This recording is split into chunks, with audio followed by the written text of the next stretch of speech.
89.5 मोन दा आङो जानुवारिनिफ्राय स्टार्ट खालामदों दा आंनि अजना 73.5 फैबाय 14 केजि 0.5 सामथिं ओमफ्राय आङो जेब्ला 89.5 मोन ना मोदोमखौ आङो माने ओरैबायदि गिलिर मोनबायमोन गानाय थाबायनायखौनो माने आङो जेनेबा हा सिङाव थांनोसै बायदि भारी बेबायदि अजननि मोनबायमोन ओमफ्राय जेब्ला आङो नैबे हार्बेल लाइफआव फैबाय ओमफ्राय 20% निउट्रिसन ओमफ्राय सरि 80% निउट्रिसन 20% एक्सारसाइज बेनि उनाव आङो बेखौ फल' खालामबाय ओमफ्राय जानायाबो आङो मोनायाव खम जाबाय ओमफ्राय सानाव जेसे हायो मैगं थाइगं जाबाय आङो बेनि गेजेरजों आङो दिनै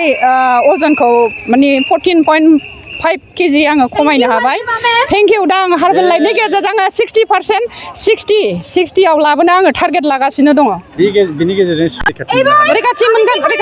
थारमाने बेयाव खालामनायजों लोगोसे ओरैबायदि गोलोमोना बेजों गुगालांजोबनाय बायदि मोनो जेब्ला जोङो एक्सारसाइज खालामखानानै देहाखौ ओरैबायदि फ्रेस मोनगोन ओरैनोबाबोथ' जोङो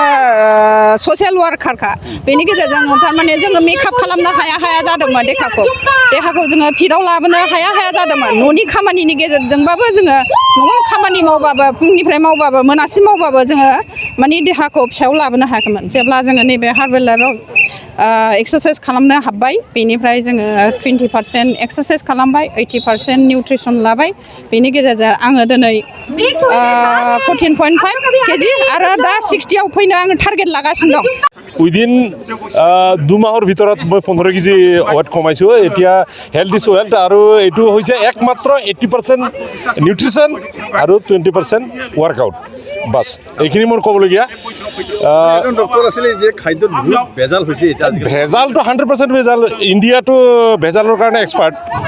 গতিকে এতিয়া আমি যিটো নিউট্ৰিশ্যন পাই আছোঁ যাৰ কাৰণে এতিয়া বেনিফিট এতিয়া ফিজিকেলি ফিট এতিয়া মানে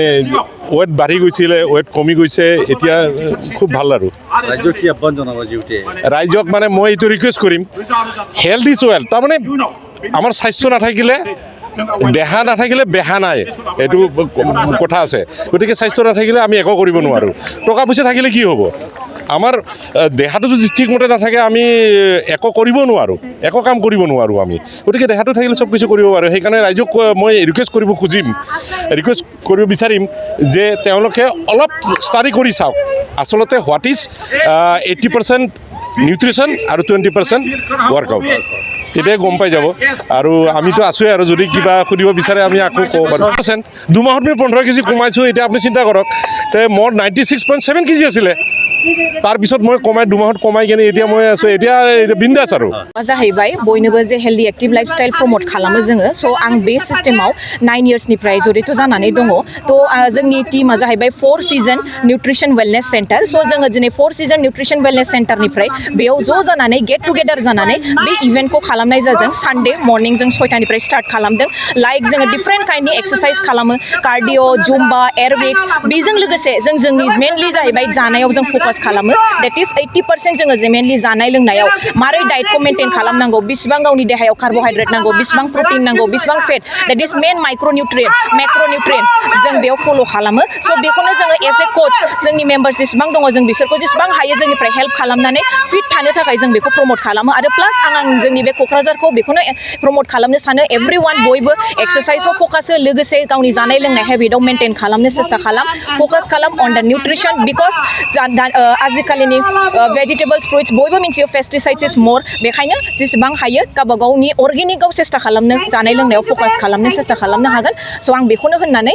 फोजोबनो सानदों बेखौनो बुंनो सानो जे आजिखालिनि लाइमोन सेंग्रा सिख्लाफ्रा जे गावबा गावनि द बिजि सिडिउल थागोन बिकज स्टुडेन्टसफोर अफकर्स बयबो गावबा गावनि क्लासेसफ्राव बिजि थायो बाट स्टिल बेजों लोगोसे गावनि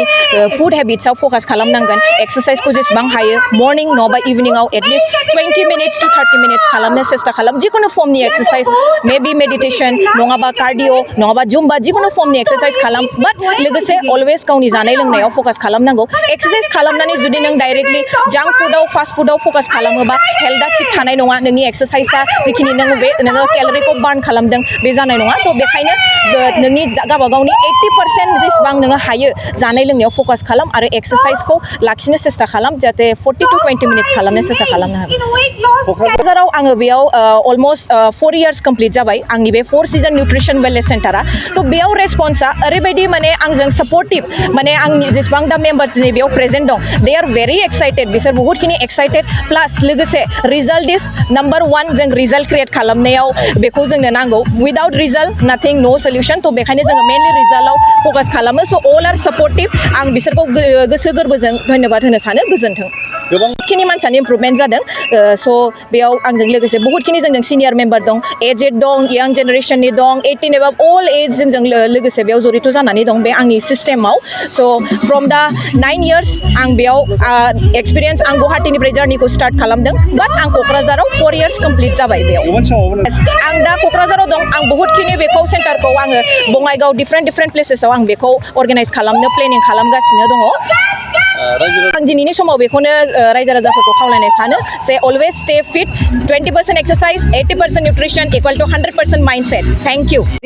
যিটো মই দেখিছোঁ মই এজন স্পৰ্টছৰ মানুহ হয় মই কোচ হয়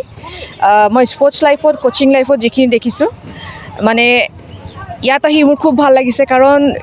ইয়াত গোটেই মানে ডাঙৰ এজেড মানুহখিনি ধৰি লওক গাৰ্জেন ধৰি লওক মানে মম ডেড আৰু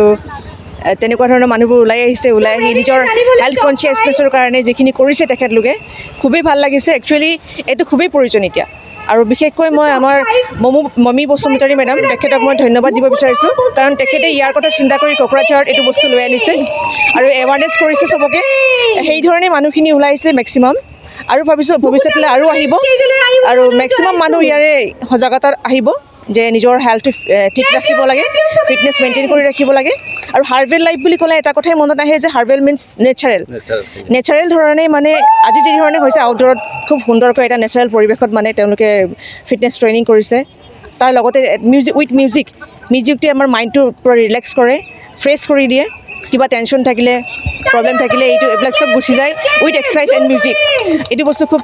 ভাল হৈছে ইয়াত কৰাৰ কাৰণে এইটো ইয়াতে অব্যাহত ৰাখিব বুলি মই আশা কৰিছোঁ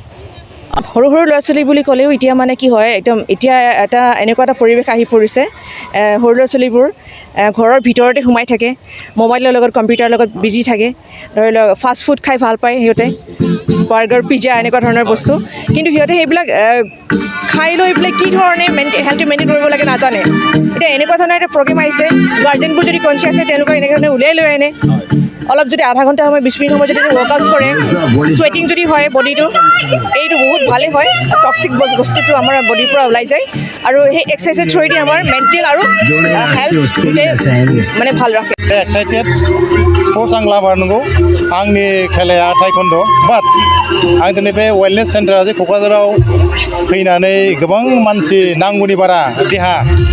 बेफोरखौ बाव मोनसे फिटनेसआव लाबोनो थाखाय मोनसे जायगा मोन्दों आं बिराद गावखौनो गाव गोजोननाय मोन्दों आङो बेबायदि नुफेराखैमोन क'क्राझाराव आंनि जिबनाव बेनो फार्स्ट टाइम जानो हागौ गिदिर स्टेफ्राव बिदि जाबाय थायो नाथाय क'क्राझारावबो बिदि वेलनेस सेन्टार मोनसे खुलिदों दा बिथांमोनखौ आङो जाय बिथांमोना बाव लाबोगिरि ममि बिथांमोन बा बिनि स्टाफ आं बेखौ धन्यबाद होनो थांदों आरो धन्यबाद होनांगोनबो इन फिउचार आं आसा खालामदों क'क्राझाराव जेसेबां मानसि दङ थागिबिफोर टाउनाव थानानै साप'ज जों जानाय लोंनायजों उनाव पलिउसन जोङो माबानो दङ जोङो जेनेबा नङा होमबा दा बे बुस्थुखौ बाहाय नोङो पलिउसन फ्रि माइन्ड फ्रि स्ट्रेसखौ जोङो फोजोबनो हानाय मोनसे सेन्टार बियो आरो बयजोंबो इन्जय खालामनो हागोन बा आं आसा खालामदों फैगौ समफोराव वेलनेस बे सेन्टारनिफ्राय गोबां मानसिया फिटनेस ओंखारगोन बेखौ आसा खालामदों आं आथिखालाव खोनानो मोन्दों माखासे डायबेटिस गोनां सुबुंफ्राबो वेलनेस सेन्टाराव फैनानै गोदो जेनेबा बोसोरनै बोसोरथाम डायबेटिसनि मुलि जाग्राफ्राबो दिनैहाय बे गावनि बे फिजिकेल फिटनेस खालामनानै गावनि लाइफ स्टाइलखौ सोलायनो हादों आं बे बुस्थुखौ आं खोनानो मोनबाय आं रायज्लायबाय बिथांमोनजों आं बिराद हेपि बिदिनो इन फिउचार क'क्राझाराव जाहाथे रावबो डायबेटिस जाथाराखै बेखौ आसा खालामदों आङो एक्सारसाइज खालामनो माने फिजिकेल फिटनेसा भेरि इम्परटेन्ट बा बे केसावबा नोङो एनि स्पर्ट्स एक्टिभिटिस नोंनि माइन्डनि स्ट्रेसखौबो फुरा मोजां मोनसे क्लियार खालामना होयो साप'ज जोंनो गावनि थांनानै थानायाव हेल्थ इज वेल्थ बयबो बुजिगौ नाथाय जोङो दिनैनि बे मबाइलनि जुगाव इन्टारनेटनि जुगाव गावखौनो गाव मोनसे इउटुब नायनाय बा नोङो फेसबुकाव जों गोजोननानै दङ दा जोङो बेफोरबायदियाव फैयोबा मबाइलनिफ्राय जों फ्रि जानो हायो रेडिय'सनिफ्राय जों फ्रि जानो हायो आरो बाव फैयोबा जों जोंनि खायद' हार्बालाइफनि जि मोनसे जानांगौ बे मा खायद'फोर बिथांमोना मोजां गाइड खालामो आं आसा खालामदों इन फिउचार